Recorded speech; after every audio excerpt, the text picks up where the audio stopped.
Now the briefing with Congressman Mike Waltz, who joins us live this morning on WNDB. Congressman, Nancy Pelosi has said that she will not consider another stimulus package unless it's bigger. The president wants to address the airline workers. What can you tell us? Where are we now? I can tell you, Mark, that I am beyond frustrated with Pelosi's all-or-nothing approach. Whether it's the airlines, whether it is giving small businesses another bite at PPP, or giving them liability protections, or even another round of stimulus checks, it's her way or the highway. It's all-or-nothing approach, and it's just a real disservice to the American people. But this is her approach. I'll read you very quickly. She said, I have been very open to having a standalone bill for the airlines or part of a bigger bill, but there is no standalone bill without a bigger bill. I mean, it just doesn't even make sense, and she's playing political games. Yeah, especially with 32,000 just getting their notice from the airlines. You and members of the Florida delegation are also calling for a federal investigation into the Florida Democratic Party's PPP loan program. That whole thing had a direct smell coming from it. The letter is going to go out later today. What does that letter say, Congressman? Well, the whole thing stinks, Mark. And just very quickly, political entities were explicitly forbidden against the law to receive these PPP monies, yet the Florida Democratic Party received nearly $800,000.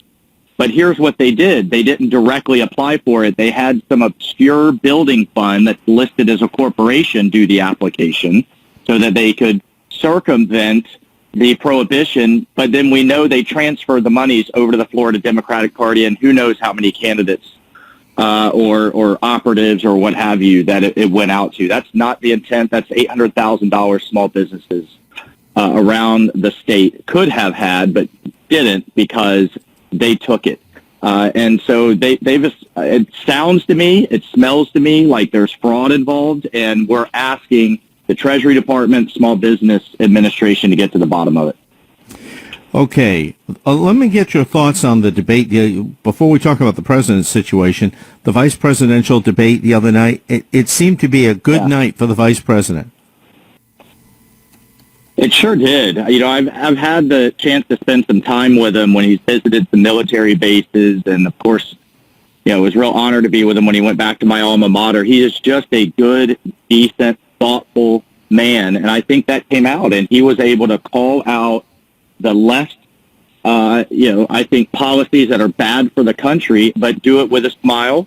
And he was also able to pin Kamala Harris down, or try to pin her down. I mean, she's flip-flopped on more things, whether it, on the one hand, she supports Medicare for all, but on the other hand, not taking anybody's insurance.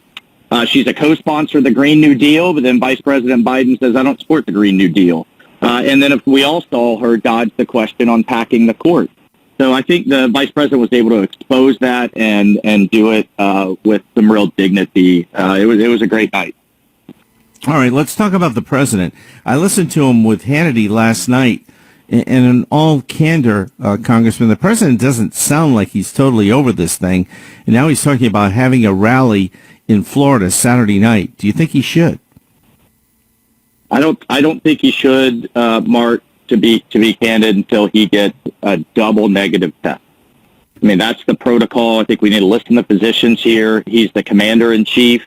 There's huge from our nuclear forces to being the commander-in-chief of our armed forces all over the world, and he's our president. I do want to say his success is our success, is the country's success. But I hope that the man is ready to charge ahead, and that's the man I've come to know. But in this case, we need to listen to the doctors and handle this responsibly. He's a healthy guy. He's full of energy. I think he'll get over it, in the next week or so in due time. Okay. Back to the debate, the next one that's supposed to happen that would be moderated by C-SPAN's Steve Scully. The president says he's not interested in a virtual debate, which was the latest thing that came out. I don't understand why the debate commission didn't at least have conversations with the Trump and Biden teams. It sounds like they just made a decision and let the president know about it. If they're that worried, why not just use the plate glass that they used for the vice presidential debate. Yeah, that whole episode was bizarre, that they didn't check with the two campaigns, Mark. I have no idea. My understanding, the last kind of announcement I saw was that they're looking to postpone it to the 22nd so that they could have it in person, obviously with the assumption that the president fully recovers by then. Yeah. Now, here's the other thing we are hearing. If the president doesn't appear in the joint appearance for a debate, this could be a night in which Biden has it to himself, because we're hearing that he would appear on ABC by himself. And that, to me, that sounds like a gift in kind. Could be, right. You have to, as you know, you have the equal time provisions. I'll let the lawyers duke that one out. But, Mark, I do want to get in very quickly that I was able to do another episode of Undercover Congressman this week down at FitUSA, formerly or still currently, but they used to be limited to manufacturing sports jerseys. In the middle of the virus, this is in Boynton Beach, great company. They switched to making PPE. So you and I have talked a lot about bringing manufacturing home. Well, here's a case where we are, and they are on track to go from 30 employees to nearly 500 in the next by the end of this year.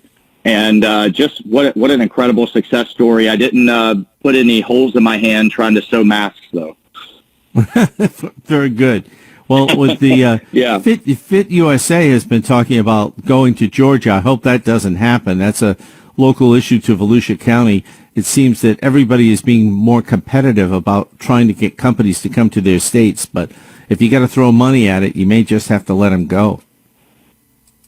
Yeah, it is a competition to get these companies. They are going to keep a portion of their business here, but it's the growth piece of it that they're trying to decide. And Georgia's throwing money at them. Congressman Mike Waltz joining us live for his update. Thank you so much. Be careful as always, and we'll talk to you next week at our usual time. Okay. Thanks so much, Mark.